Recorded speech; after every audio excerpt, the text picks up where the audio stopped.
Have you ever woken up from a dream and you just have this nagging sense that there was something in that dream you were supposed to remember, and you're not in the habit of like remembering your dreams? Maybe you even don't think you dream at all, but you wake up and you have kind of this sense that there's like a message there. There's something that you're supposed to remember or think about, or maybe even you wake up and a problem you've been really struggling with. Like all of a sudden, aha, you know exactly what you want to do with that.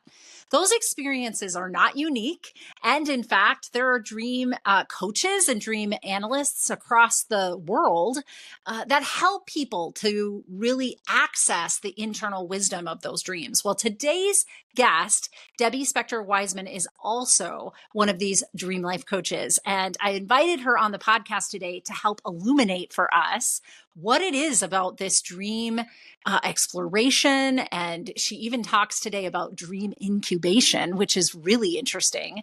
How is that going to be helpful to you in moving from this discomfort of midlife into a centered life thriving? Well, Debbie's going to explain all of that to us today. So keep listening.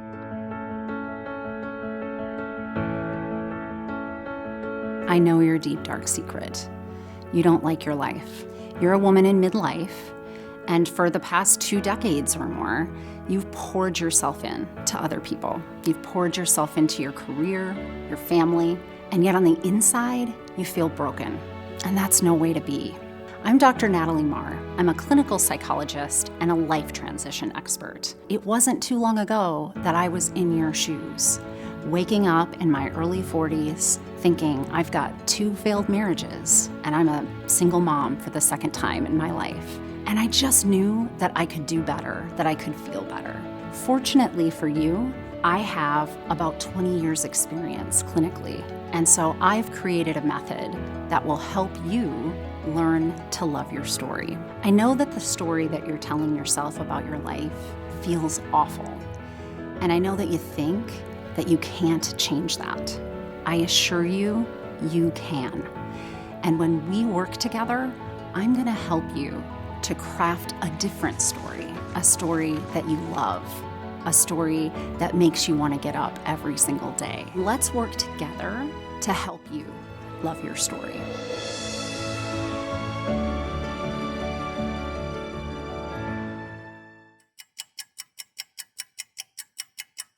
Are you on my mailing list yet? Because if you're not, you really should be. You want to join at learntoloveyourstory.com. If you scroll down, I'm giving away a freebie for you. Honestly, you know what it is? A free course. I sell online courses, but this is a course just for you. And it's about freeing yourself, letting go of what others' expectations and ideas are for you. You know, that nagging self-doubt in your head, it's usually fueled by your consideration of what others think of you over your consideration of what you think of you. And so I teach you in my video all about what is underlying that kind of self-doubt and how to get out of that conundrum.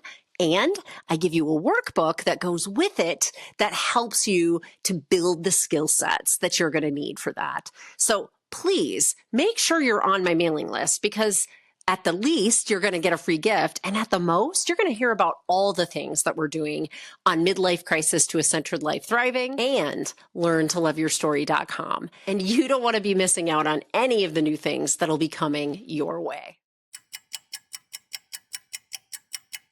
Today, I have a real treat for us. The guest that I have invited to speak with us is Debbie Spector Weisman, and she is a dream life coach. That's right, a dream life coach. So let me tell you a little bit about Debbie. Dream work is her 3rd career. She has been a magazine writer and editor, author of 21 highly successful young adult novels, and the co-owner of a film and video post-production company. So she's had a lot of things that she's been doing across the years. But it was a dream that she had during a personal crisis of her own that transformed her from a shy and quiet woman to the fully self-expressed, empowered person that she is today. She was inspired to get certified as a dream life coach to help others achieve what they want out of life. So that is really why I invited her to be on the podcast today. I would like for Debbie to share with us about this personal journey, how she became a dream life coach, and how in becoming a dream life coach, she's helping others and maybe can help you. So without further ado, let's meet Debbie. Welcome back, everybody, to Midlife Crisis to a Centered Life Thriving. Debbie Spector Weisman is here with us today. She is a dream life coach. I am really excited to hear more about her story and more about what she might have to offer us in our own journeys from a midlife crisis to a centered life thriving. So without further ado, Debbie, please tell us your story. Oh, I would love to, Natalie. I hope you have hours and hours and hours for it, but I'll try to make it brief as possible. As you said, I'm a dream life coach, and I consider it my third career. I spent a good part of my life being a working writer and editor. My husband and I also have a film video post-production company, and I spent many years doing the non-creative business part of running that company. And about 20 years or so ago, I sort of had an opportunity to ask myself the question, is this really what I want to do? And if not, what do I want to do? And it got me onto a journey of self-discovery. And I should also add that for most of my life, I was very, very quiet, very shy. I didn't speak up unless people spoke to me, and I didn't, volunteer myself very much. Didn't mean I was non-functioning. I was a successful writer, a successful business person, but I did feel that, there was something missing. And so, like I said, I went on this journey and looked at different various modalities of things. And about 10 years into this process, my husband actually got hired to direct a movie called Dreaming Heaven, which was a documentary about a spiritual journey down to Teotihuacan, Mexico. And which is a story into itself, but we'll get to that maybe later. I'm sure. And one of the participants in the journey was a dream worker, although you didn't know it in the documentary itself, but I got to meet her afterwards. And at the time I was living in LA, and she was just moving back to LA and was starting to do dream circles, which are gatherings where people get together and share their dreams. Interesting. Asked me if I wanted to join. I said, sure, why not? It sounds good. At that point, I hadn't really been paying that much attention to my dreams. I remember dreams every now and again, but they were just dreams. It's like, nice, whatever, go on with it. But through the dream circle, I really got to understand that dreams really have meanings. And if we pay attention to our dreams, we can really learn a lot about ourselves and gain some insights and all kinds of things. So I got into it, started to remember my dreams more, wrote them down, and discuss them in the group. The woman, her name is Kelly Sullivan Walton. She's a very noted dream worker, and she has a program to learn about dreams and to become certified as a coach. I decided to take the program not so much because I wanted to be a coach, but just because I wanted to learn more about dreams. It's fascinating to me because I'm just learning all these great things. During the course of the study, I had what I like to call the dream that changed my life. And what was incredible about this dream was that, unlike most dreams that a lot of people have, they weren't this great epic story that started at point A and went to point Z and then went back to point M. Or it wasn't even this, fantastic, imagery or anything like that. It wasn't even a picture at all. It was just one word. It's all I remembered from the dream was one word. Interesting. But it was such a weird word. I said, this must mean something to me. Well, the word was codpiece. Now, I don't know if you know what a codpiece is. No, I off the top of my head, no, I do not know what a codpiece is. I didn't know what it meant. And that is such a weird word. You would have to have that stick in your head. I didn't know what it meant at the time. So, looked it up. And a codpiece is a garment that was either made out of metal or leather that men in the Middle Ages wore to protect their genital areas.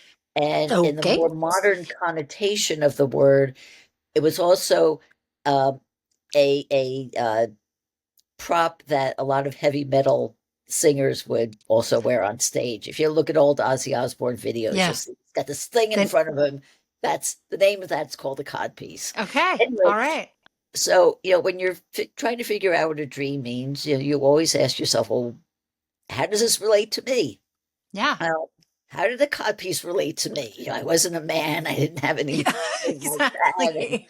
uh, I love history, but Middle Ages wasn't particularly my, great area of Cup of tea. interest. Yeah. So I was like, okay, well, what does this mean? So then I had to think about, well, what is the codpiece to a man? Well, I finally figured out the codpiece was something strong, something rigid that was used to protect something precious, which in the case of the man, of course, his genitals, of course, the most precious thing they have. Truth. And how to relate to me? Well, remember, I said at that point I was very quiet and didn't really speak up. I said to myself, I am using a codpiece, which is maybe this invisible codpiece, but still this thing that I'm Yeah. using as a rigid thing to keep me from the rest of the world, me being this precious being. I told Yeah. myself. And I said, well, if I don't want to live that way, I have to break out of the codpiece and Hmm. figure out how to do it. Well, once you get a, aha moment from a dream like that, it's not like, okay, one day I'm shy, next day I'm a flaming extrovert. Yeah, it No. wasn't quite like, but No, it doesn't work that way. it did, yeah, right. It did start me on that journey. And I started to say, yeah, I don't have any, because it also brought up the fear. Why am I holding myself back? Well, Right. fear is always the biggest thing. Well, then I got into examining what I might have been afraid of and everything. I said, well, okay, I don't have to be afraid of that. And I'd speak up a little bit more and a little bit more and a little bit more. And, so this, really had great changes in my life. And I said to myself, if I can have this kind of a breakthrough from a dream, I have to help others show what dreams can do for them. So Right. it got me on the coaching journey, and I got certified in that. I got some other certificates subsequent to that, set me on that road. Um, I'm never going to be that flaming extrovert. I don't think I want to be the flaming extrovert, but I am a lot more self-expressive. I'd never be Right. talking to you now. That person Yeah. 20 years ago would not have been talking to you now. So, that is in a nutshell my story. So now, I That's do a help people that's a understand that. really well, it's very unique, can we say? Like not everybody has a dream, but a word that they've never heard and then is able to extrapolate from that kind of, oh, this is my aha moment. I'm covering myself up. I'm not showing letting myself be vulnerable and showing myself to the world. And that is not maybe serving me at this stage in my life. Exactly. And it also brings up the point that I want to stress is that dreams are important, and it's important to pay attention to our dreams. Before I had met Kelly, before I started getting into the dream circle, I may have had that dream. I may have remembered the word when I woke up. I may have not remembered the word, but I might have said Yeah. to myself, gee, that was weird. Hmm. And just have left it like that without realizing that was my subconscious giving me a message that said, you have to pay attention to this. Yes. Yeah. In your bio, you say that there was also kind of a moment in time when all of this was happening that was stressful for you. So was there any piece of that was like a catalyst? Like, my podcast is called Midlife Crisis to a Centered Life Thriving. And I think not that everybody has to have a midlife crisis. Obviously, I'm not saying that all of us get to that point, but we do get kind of a discomfort, right? In midlife, when the ways that we've done things up until this point kind of are not going to serve us anymore or just won't work in the way that we want them to. There's discomfort around us that then also might be a catalyst for change. Was that also a piece for you? Or was it just this discovery of Kelly and dream analysis that really inspired Well, that? well, like I said, the point 10 years earlier to that, when I was questioning, who am I and what's going on, that was actually sparked by another movie that we worked on, which was a movie called What the Bleep Do We Know? I don't know if you're aware of Oh, it. I am and love that movie. I didn't realize that you were a part of that. Yes. Well, here's the story of that. Like I said, my husband and I have a video post-production business. We were hired to do the post-production supervision on that movie. At the time, I knew zero about the subject matter of the movie. So when we got into it and I started to watch it, this was just like aha moment after aha moment. You mean Right. we can change the way we feel about ourselves? We can change Mhm. our beliefs? Because at that point, I was the ultimate fatalist. Life was Yes. spread out there, and that's all there was.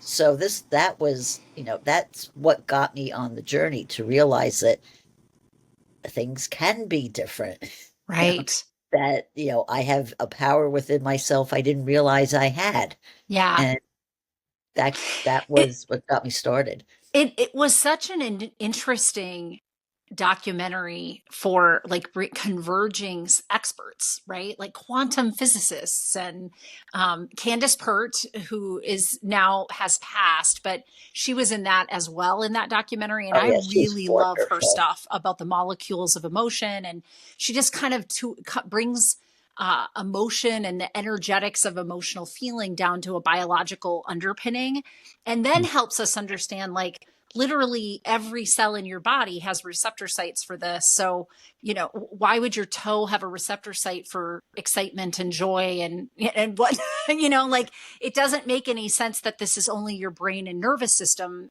Your whole body mind is what's engaged in bringing in information, interpreting and perceiving information and manifesting what that is. So it was an interesting documentary for my listeners here. If you haven't seen it, I don't know where you scope it out, probably Gaia now on Amazon or something like that. One of Yeah. those kind of more spiritually based or Well, yeah, last I heard, I mean, those kind of channels.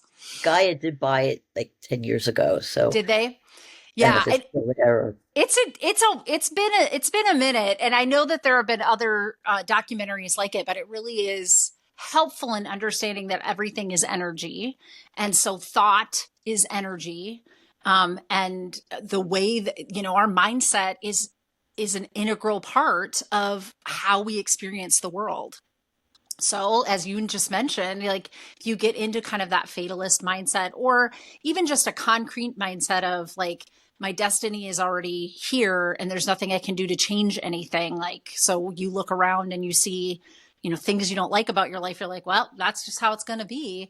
Instead of understanding, with a growth mindset, no, I get to like be an inventor and a changer of the experiences that I'm having. That's Yeah, fantastic. I didn't that realize was that just you had such done an that. exciting concept to understand and grasp because, like I said, all my life up to that point was no, No. you can't do that. It's fixed. It's, their circumstances may change, but you can't do anything about it.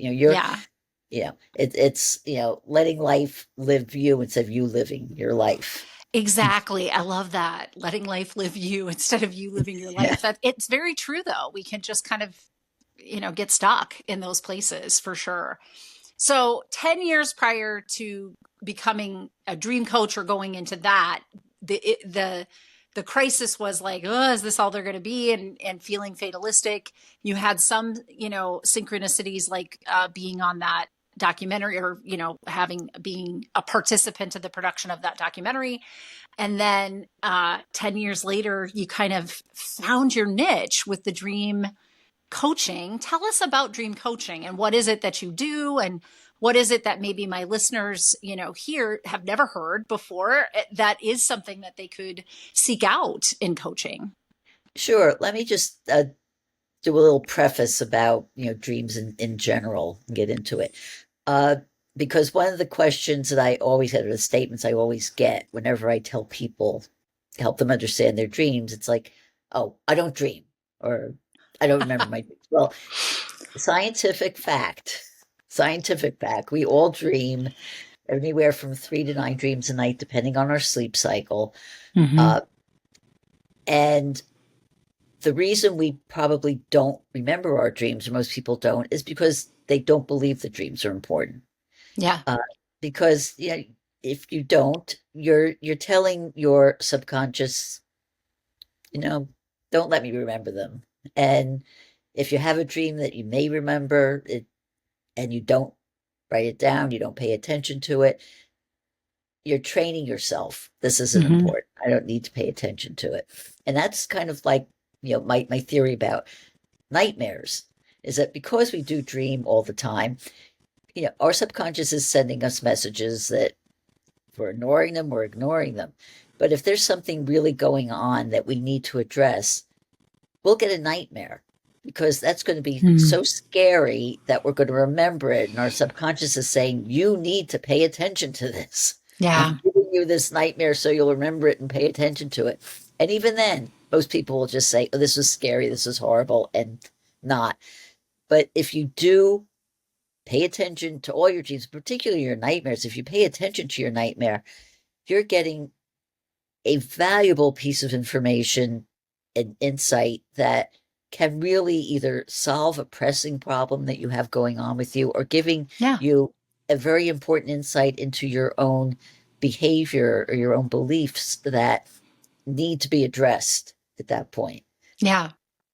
I'm a trauma therapist by trade, and I have training in what we call EMDR or eye movement desensitization and reprocessing therapy, which is a specific kind of trauma therapy. And Dr. Francine Shapiro, who created that therapy, kind of hypothesized that in REM sleep, which is when dreaming is happening and your eyes are rapidly moving back and forth, it's really the brain and nervous system's time for organizing things that are difficult for us or things that we learned throughout the day. I mean, your day could have been completely joyful, but it's like packing it away and integrating it into the wholeness of who we are as a self. I don't know if you've ever seen Inside Out. There's a new one that just came out. Therapists love this movie or movie series now because there's a 1 and a 2. It's a cartoon for kids, but essentially it's like all of these little emotions in our brain, and they're all trying to figure out what to do with the memories at the end of every day and during the sleep cycle. And very much so, that is the hypothesis, is that like there are parts of us that are kind of integrating that into the whole of who we are as a person. And so it's happening, whether you have conscious awareness of that or not. And what I'm hearing you say is, part of your job as a coach is to help people both understand that this is happening, but also maybe to train them to be more consciously aware, like start to track dreams and try to write things down or try to recall things. Maybe that first moment in the morning when it might still be, there's a remnant of it that is still there somewhere in their mind. Because otherwise, you can't access that stuff. But Francine's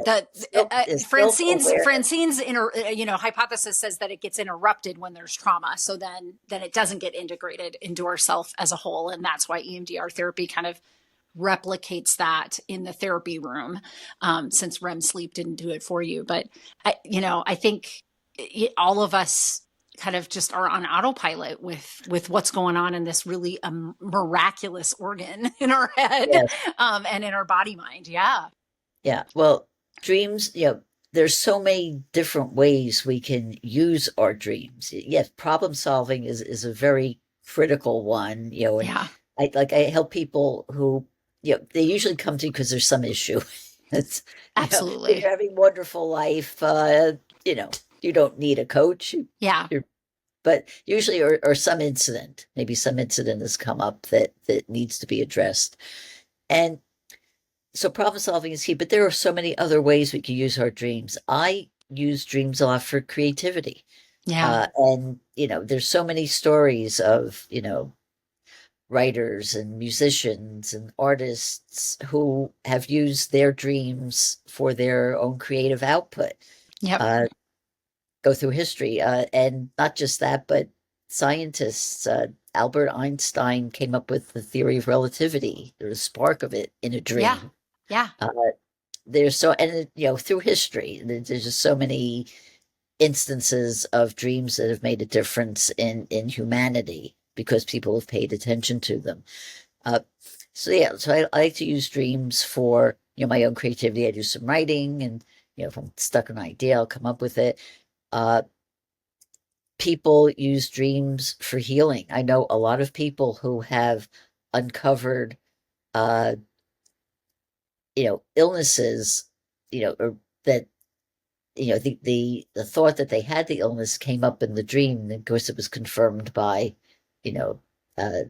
doctors afterwards. And there's even a story of one of the first people I met when I first became a coach, a woman named Kathleen Canavas O'Keefe. She had this dream. She wrote a lot about this, where she had these dreams that, she had breast cancer.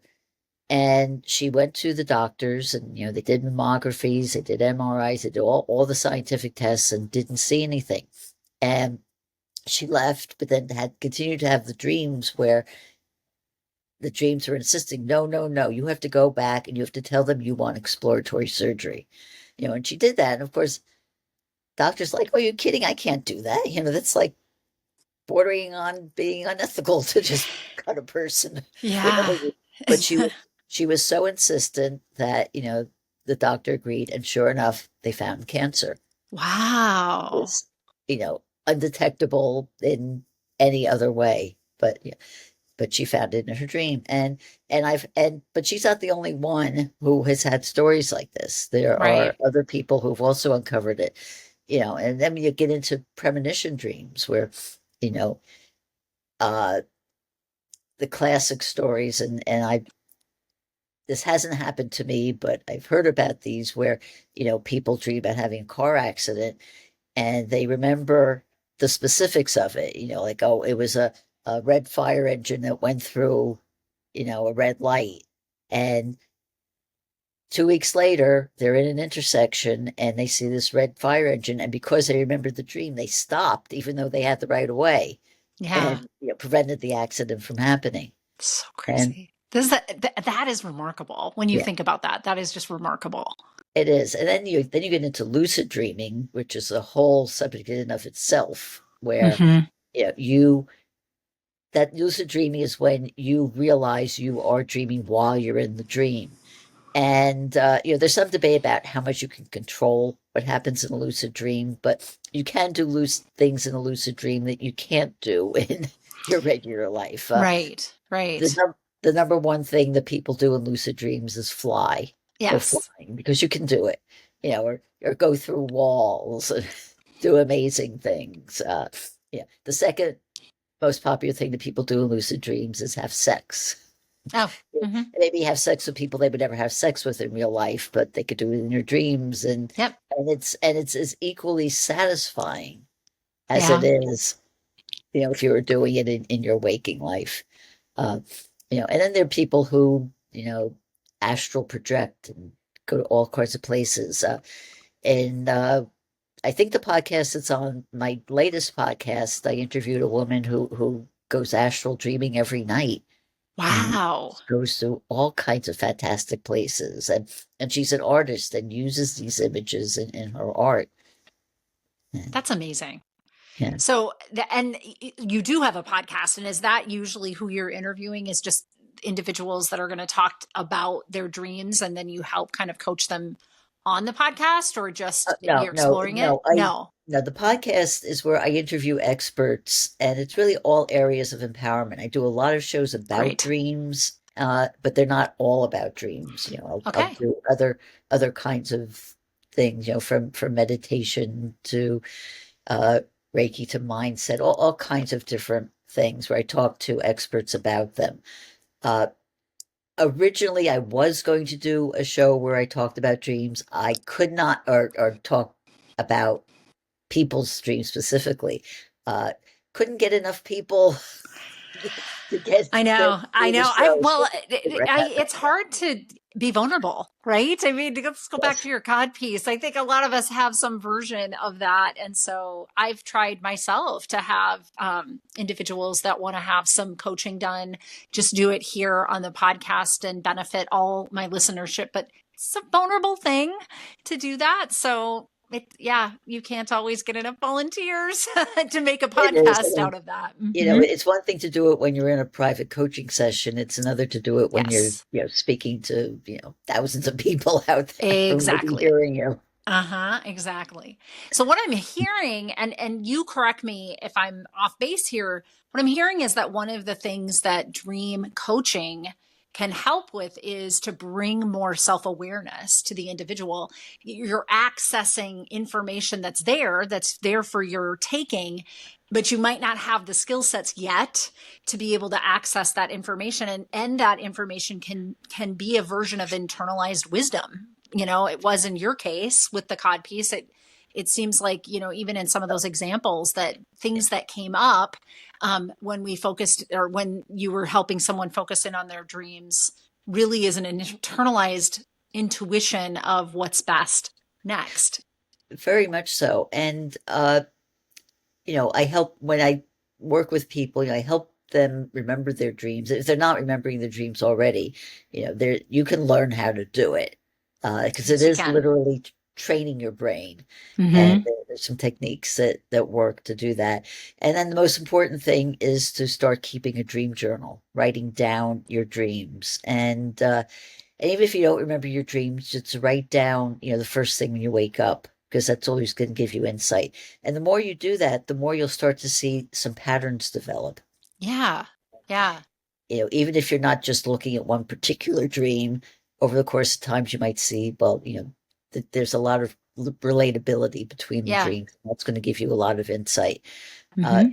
and the way I work is, when I help people understand their dreams, show them how they can understand their dreams. Because when I talk, people will say, "Oh, you're a dream interpreter." Well, not really, because Yeah. I don't tell people what their dreams mean. I guide people. I ask them a lot of questions, because it's not going to mean anything if I tell them, "Oh, I think this dream means this," because Yeah. that's my feeling. That's my Yeah. opinion. It's not going to really resonate with them until they get that understanding. So, I'll question them and lead them along. And I may have an idea of what I might think it means, and if so, I'll guide them in that direction to the point where they will have their own aha moment. They'll say, "Oh, Right. I think this might mean this." And then we talk about, well, how do we use this information? How do we put it into action? Because even a dream that's understood is just a nice little story unless we Right. take action on it. And Yeah. So how do you take action with dreams? That was kind of my next question for you was, it's helpful to have more self-awareness and have your unconscious mind basically bring into your conscious awareness things you might not be aware you're working through at night while you're dreaming. But right. is there a reverse? Is there like now that you know that information, can you use dreams in some way to be helpful to you in problem solving? Yes. Well, first of all, so how do you take it in action? If you have a dream that maybe is revealing to you that you have anger issues, well, then, the next step is, well, let's work on helping you get rid of those anger issues or Sure, process, sure. or some other kind of emotional thing that is keeping you stuck or holding you or preventing you from doing something. The dream might also give you an insight into how to solve the problem, and then you'll be able to do that just as a specific, how specific dreams could be.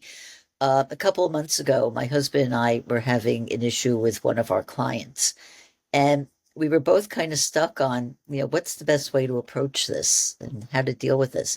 And that night, I had a dream where, in my dream, I crafted the email to write to this client the next day, and Yes. wrote it, remembered it, and it was the right thing to say. And I Yes. wasn't thinking about that in my conscious mind, but my dreaming mind revealed that to me. So that's a specific of Yes.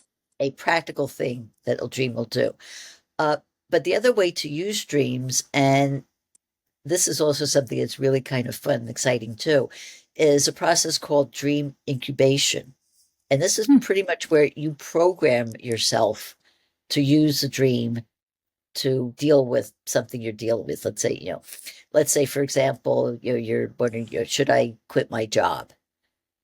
You can ask your dreaming mind this question. And there's a whole process for doing it, because it's not just a matter of saying, okay, should I quit my job?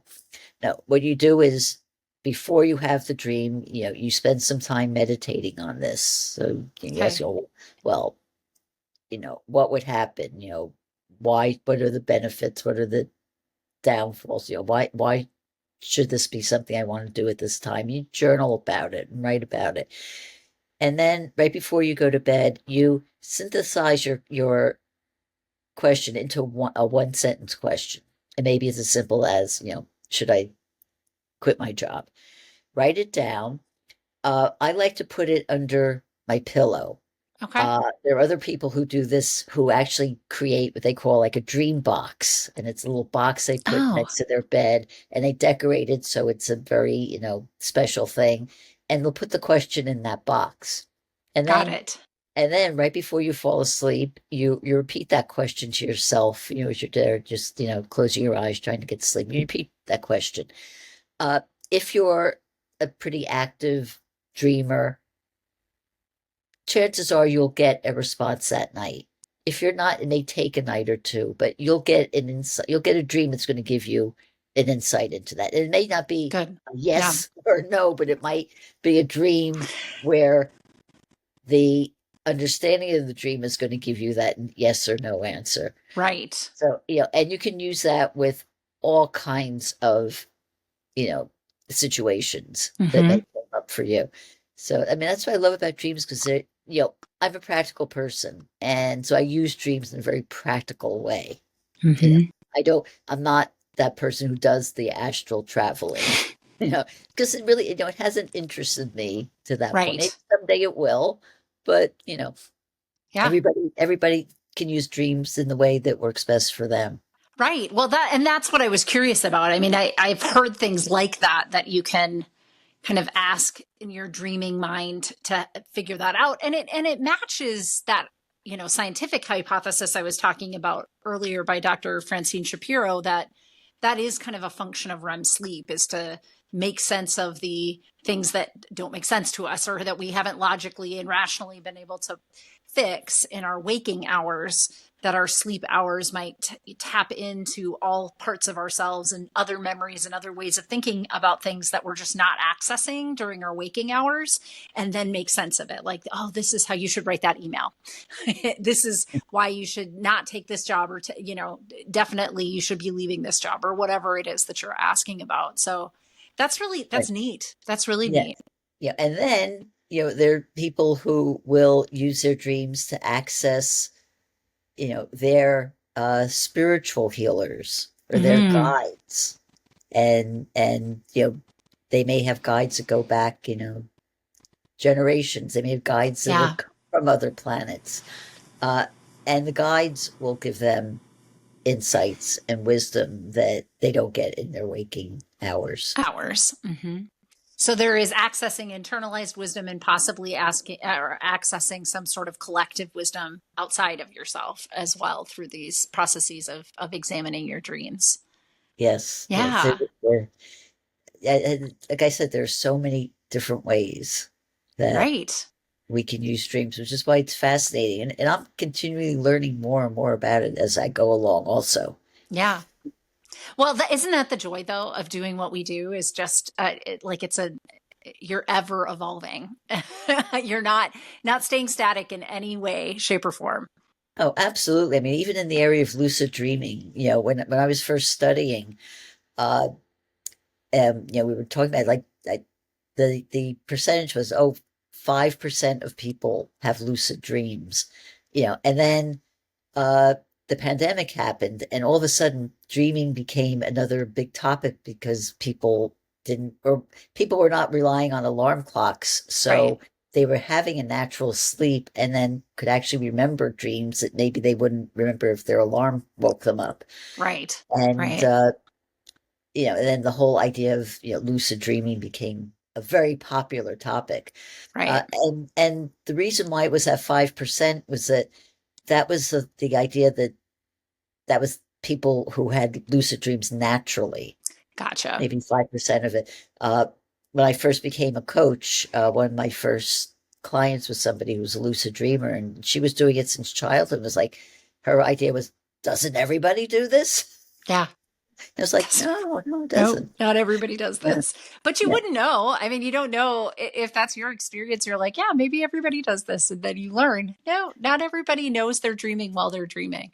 There are a few exceptions to that for myself, where I've been in it and know I'm in it, but not very many times has that happened to me. And I'm certainly, I'm a preacher of journaling, but I've never gotten into dream journaling and writing down your dreams in the morning. But you're inspiring me yet again to revisit that, because there is information in that. Like you said, there's patterns that you'll start to see. And you'll just know, like, oh yeah, my brain and body mind is trying to work this piece out for me, or this thing. And having better awareness of that helps you to better address those things too. Right. And like I said earlier, even if you don't remember your dream, if you just write down the first thought you have when you wake up, that can be very valuable as Yeah. well. Yeah. And then the more you do that, the more, again, you're training your brain to start to pay attention to your subconscious. Yeah. So one of the other questions that I ask all of my expert guests is, what advice do you have for a woman in midlife that is kind of in this stuck place, is feeling the discomfort of, my old ways of doing things aren't working, asking herself the question, is this all there is? And just doesn't know how to get to that next place. What would be your advice for that woman? Well, it would be to believe that your dreams are important, believe that you have powers within yourself that you don't realize that you have, and you can access them through your dreams. Start paying attention to your dreams. You can go to my website. I've got a little infographic on 10 steps to remember your dreams, get you on the road to that. And just believe that you have powers within yourself, and you are special, and believe in yourself. Yeah. And go from there. I love it. I love it. Thank you so much, by the way, Debbie, for being on our podcast. Tell my listeners, how can they find you? Sure. Well, you can go to my website, which is thedreamcoach.net. And like I said, I've got all kinds of information on there to access, and blogs that go back a bunch of years with all kinds of information about dream work and how to use it. I'm on social, Dream with Debbie on Facebook, The Dream Coach on Insta. You go to listen to my podcast, Dream Power Radio. It's available everywhere. Just Google Dream Power Radio. It'll come right up. Yeah. And there's such, expert advice on everybody from there, not just me, but everybody. Because I believe we all need all the help we can get to be the people we want to be. And I would like to say my best way of doing it is through dream work. And I hope you take advantage of that. Yeah. Yeah. And we'll make sure that all of those links to the website, the podcast, the social media are all on the notes for today's podcast, so that people can easily link to you, Debbie, if they want to pursue, more investigation about this idea of dreams and how they can be a powerful tool in our toolbox as we're journeying into that best life that we want to create for ourselves in this second act of life. So thank you again for being on the podcast. It's been a real pleasure having you and interviewing you today. So thank you for being on. Oh, you're quite welcome. I've enjoyed it so much. Yes, thank you. That was great, wasn't it? I really enjoyed having Debbie on the podcast. And it's inspired me to want to be better about writing down those dreams and starting to train my brain to recall what that content is and see, what is my body mind? What's its wisdom that I just, in my conscious awareness and my waking hours, am not tapping into, because I think it's there. I really do, folks. And I know that, the premise of it, as I talked in the podcast, is that during REM sleep, it is a way that our brain is organizing all of this information we've learned, our memories, our experiences into the fabric of who we are as people. Well, if in midlife, what you're trying to do is transcend that, right? You're trying to kind of move into your second act and be a different version of yourself, a version that feels more centered and a little less pulled in all these directions and roles that you have been up until this point. It's really useful to use that material that's coming out in dreams for that process. And as Debbie showed you, you can even incubate some ideas of what you want to learn about, what you want your internalized wisdom in your dreams to tell you about by planting ideas and asking your mind and your body mind questions to be answered during those dream states. So I think that there's a lot of power here. And this tool is free and available to you right away. All the links to her website, her podcasts, and blogs and other things, social media, all are on the notes. And I would really encourage you to do a little bit more investigating. Read a couple of her blogs, listen to a couple of the podcasts. You'll learn a little bit more about this idea. And it might be something that you want to bring into your repertoire of tools as you're trying to lead that centered life thriving.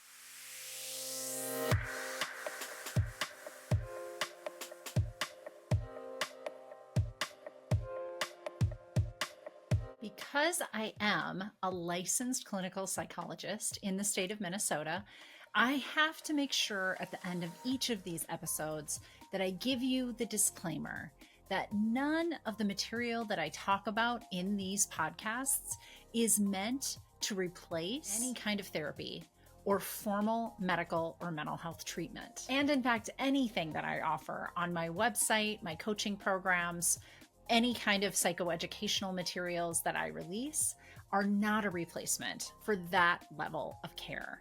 So just take that into account when you listen. This is information for you, and hopefully you find it of value, both as an educational tool and for your entertainment. And I also want to mention that if anyone you know is in a mental health crisis, needs additional help, I always include these two crisis resources. They're available to anybody. Pick up the phone and dial 988 for the National Suicide Prevention Lifeline.